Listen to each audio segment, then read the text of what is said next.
നിങ്ങൾ ഈ യാത്രക്കാരെ ബുദ്ധിമുട്ടിക്കാതെ ഇറങ്ങുക. പറഞ്ഞിട്ടില്ല, രാവിലെ തൊട്ടിട്ട് സ്ത്രീകളെ ടിക്കറ്റ് എടുത്താൽ അത് യാത്ര ചെയ്യുന്നത് അവരുടെ കയ്യിൽ നിന്ന് വാങ്ങി പൈസ തിരിച്ചു കൊടുക്കാൻ പറ്റത്തില്ല. ഞങ്ങൾക്ക് ഓർഡർ കിട്ടി കഴിഞ്ഞാൽ ഞങ്ങൾ വണ്ടിക്കാരും തരികയില്ല. ഞങ്ങൾ ദിവസേന വന്ന് ജോലി ചെയ്ത് ഞങ്ങൾ പോന്നു. ഈ കൊല്ലത്ത് ടിക്കറ്റ് എടുത്തിരിക്കുന്നവരുണ്ട് ഇതിന്റെ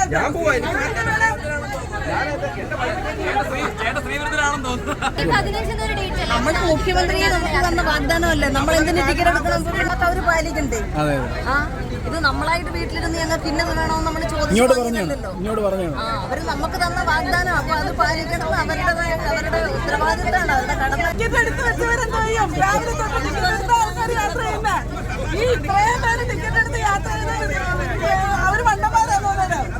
ഓർഡർ വരട്ടെ, അന്നേരം നിങ്ങളെ ഇടയ്ക്ക് ഓർഡർ വരുമോ വേണ്ട, അതെനിക്കറിഞ്ഞൂടാ. ഞങ്ങള് നിങ്ങളുടെ കൂട്ട് ജീവനക്കാരാ.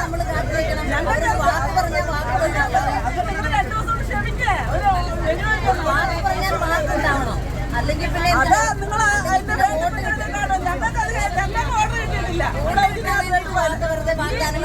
ഈ സിസ്റ്റത്തിന്റെ അങ്ങനെ ഒരു ഓർഡർ വരണം. ഇതിപ്പോ ടിക്കറ്റ് എടുത്തിട്ട് സൗജന്യയാത്രയ്ക്ക് അതാണ് ഞങ്ങളുടെ നമ്മൾ പറയുന്നില്ലല്ലോ. പിന്നെന്തുവാ നിങ്ങൾ അതിന്റെ സമയത്ത് ഇതിന്റെ അകത്തൊരു ഓർഡർ വേണ്ട. ഞങ്ങൾക്കിത് ടിക്കറ്റ് എടുക്കാനുള്ള മിഷനാ. ഈ മിഷന്റെ അകത്ത് ഒന്നേ സൗജന്യ യാത്ര എന്ന് പറഞ്ഞൊരു ഇത് വരണം. ഈ ടിക്കറ്റ് എടുത്തിരിക്കുന്നവരെ ഞങ്ങൾ കൊണ്ടുപോകണ്ടേ? ഇവര് കൊല്ലം പറഞ്ഞിരിക്കുന്നവരാ. എത്രയും പെട്ടെന്ന് എല്ലാ ദിവസവും ഇങ്ങനെ ഒരു ദിവസം ഫ്രീയായിട്ട് കൊണ്ടുപോകത്തില്ല. ഫ്രീയായിട്ട് കൊണ്ടുപോകത്തില്ല. നിങ്ങൾ എവിടെയാന്ന് വെച്ചാൽ പോയി സമരം ചെയ്യും. ഈ വണ്ടിക്കകത്ത് വണ്ടി നല്ലത്. നിങ്ങളെ പോലെ ഞങ്ങൾ കയറുന്നവരാ. നിങ്ങളെ പോലെ ജോലിക്ക് വരുന്നവരാ ഞങ്ങളും. ഞങ്ങൾക്ക് താല്പര്യ നിങ്ങളുടെ ടിക്കറ്റ് എടുക്കാതെ യാത്ര ചെയ്യുന്നത്. ഞങ്ങൾക്ക് പക്ഷേ ഇതിൻ്റെ അകത്ത് ഒരു ഓർഡർ കിട്ടണം. ഇതിനൊരു ഓർഡർ കിട്ടാതെ ഞങ്ങൾ എടുക്കാൻ പറ്റത്തില്ല. ഈ കൊല്ലത്ത് ടിക്കറ്റ് എടുത്തിരിക്കുന്നവരുണ്ട് ഇതിന്റെ ശ്രീവൃദ്ധനാണെന്ന് തോന്നുന്നു. അല്ല പിന്നെ സ്ത്രീകൾക്ക് വേണ്ടി കേരളം മുഴുവൻ സ്ത്രീകൾക്ക് സമരം ചെയ്യുമ്പോൾ ചേട്ടൻ പ്രതിഷേധിക്കുന്ന സ്ത്രീകൾക്ക് വേണ്ടി സമരം ചെയ്തത്. സ്ത്രീകൾക്ക് വേണ്ടി മഹിളാ മോർച്ച സ്ത്രീകൾക്ക് വേണ്ടി സമരം ചെയ്തത് മഹിളാ മോർച്ച.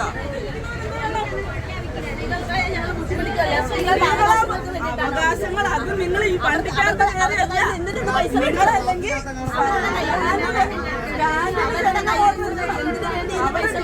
ആൾക്കാരിപ്പുണ്ട്. അവരുടെ കയ്യിൽ നിന്ന് എന്തിനു പൈസ മേടിച്ചു? മെയ് 15 മുതൽ എന്ത് ഫ്രീ അത് ഓർഡർ വന്നില്ലല്ലോ. അതിപ്പോ അത് പറയേണ്ട കാര്യമില്ലല്ലോ. മെയ് 15 മുതൽ നിങ്ങളെ ഡിപ്പോ എല്ലാ ഡിപ്പോകളുണ്ട്. യാത്ര ചെയ്യാൻ ഞങ്ങളടുത്ത് പറഞ്ഞിട്ടുണ്ട്. ഞങ്ങൾ പറഞ്ഞിട്ടില്ല. പറഞ്ഞിട്ടില്ല. ഇവിടെ ഞങ്ങളെ സ്ത്രീകൾ തന്നെ തീരുമാനിക്കാം കൊല്ലത്തെ ടിക്കറ്റ് എടുത്തിരിക്കുന്നവർ എന്താ വേണമെന്ന്. നിങ്ങൾ വാങ്ങിയ പൈസ തിരിച്ചു കൊടുത്ത് അവരെ ഫ്രീ ആയിട്ട് വേണം യാത്ര ചെയ്യാൻ. പറ്റത്തില്ല. രാവിലെ തൊട്ടിട്ട് സ്ത്രീകളെ ടിക്കറ്റ് എടുത്താൽ അത് യാത്ര ചെയ്യുന്നത് അവരുടെ കയ്യിൽ നിന്ന് വാങ്ങി പൈസ തിരിച്ചു കൊടുക്കാൻ പറ്റത്തില്ല. ഞങ്ങൾക്ക് ഓർഡർ കിട്ടി കഴിഞ്ഞാൽ ഒരു ഓർഡർ വേണം. ഞങ്ങളല്ല ടിക്കറ്റ് വേണം. ആ ഓർഡർ തരേണ്ടത് ഇവിടുത്തെ ഭരണപക്ഷമാണ്. ഭരണപക്ഷത്തിൽ പോയി വിളിക്കുക. ഞങ്ങളെ വണ്ടിക്കാരും തരികയില്ല. ഞങ്ങൾ ദിവസേന വന്ന് ജോലി ചെയ്ത് ഞങ്ങൾ പോന്നു. ഞങ്ങളോട് യാത്ര ചെയ്യാൻ പറഞ്ഞു ഫ്രീ ആയിട്ട് ടിക്കറ്റ് കൊടുക്കണ്ട, ഒന്നീ വണ്ടി വിടണ്ട, അല്ലെങ്കിൽ യാത്രക്കാരെ ഇറക്കണ്ട. ഞങ്ങൾക്ക് എന്താണ് സമ്മതം? ഞങ്ങളെ വിളിച്ച് ചോദിച്ചോണ്ട് ഓർഡർ കിട്ടിയാൽ നമ്മൾ അനുസരിക്കാൻ തയ്യാറാണ്. ഓർഡർ കിട്ടിയാൽ ഞങ്ങൾ അനുസരിക്കാൻ തയ്യാറാ. ഞങ്ങൾക്ക് ഞങ്ങളുടെ സ്റ്റാൻഡിൽ നിന്ന് ഓർഡർ കിട്ടണം. ഓർഡർ കിട്ടാൻ ഞങ്ങൾ എങ്ങനെ ചെയ്യുന്നത്? അല്ലാതെ ഞങ്ങൾ എങ്ങനെ ചെയ്യുന്നത്? ഫ്രീ ആയിട്ട് എടുക്കുന്നത്. ഞാൻ വിളിച്ചു പറഞ്ഞു ഫ്രീ ആയിട്ടില്ലെന്ന്. നിങ്ങൾ ഈ യാത്രക്കാരെ ബുദ്ധിമുട്ടിക്കാതെ ഇറങ്ങുക. ബുദ്ധിമുട്ടിക്കാതെ ഞങ്ങൾ ഇറങ്ങുകയാണ്. കാരണം കോൺഗ്രസ് എന്നുള്ള ആ ഒരു പാർട്ടി സ്ത്രീകളെ വഞ്ചിച്ചുകൊണ്ടാണ് ഇവിടെ ഇലക്ഷനിൽ മത്സരിച്ച് ജയിച്ചിട്ടുള്ളത് എന്നുള്ളത് ഇവിടെ തെളിഞ്ഞിരിക്കുകയാണ്. അത് ഇവിടുത്തെ ജനങ്ങളെ ബോധിപ്പിക്കാൻ വേണ്ടി മാത്രമാണ് ഞങ്ങൾ വന്നിരിക്കുന്നത്. അപ്പോൾ അവരുടെ ആദ്യത്തെ നിയമം തന്നെ അവർ പാലിക്കാതിരിക്കുകയാണ് ചെയ്തിട്ടുള്ളത് എന്ന് മാത്രം അറിയിക്കുക. ഞാൻ മഹിളാ മോർച്ചയുടെ പ്രതിഷേധം അവസാനിപ്പിക്കുകയാണ് തൽക്കാലം. ഇന്നത്തേക്ക് അവസാനിപ്പിക്കാം. ഇല്ല.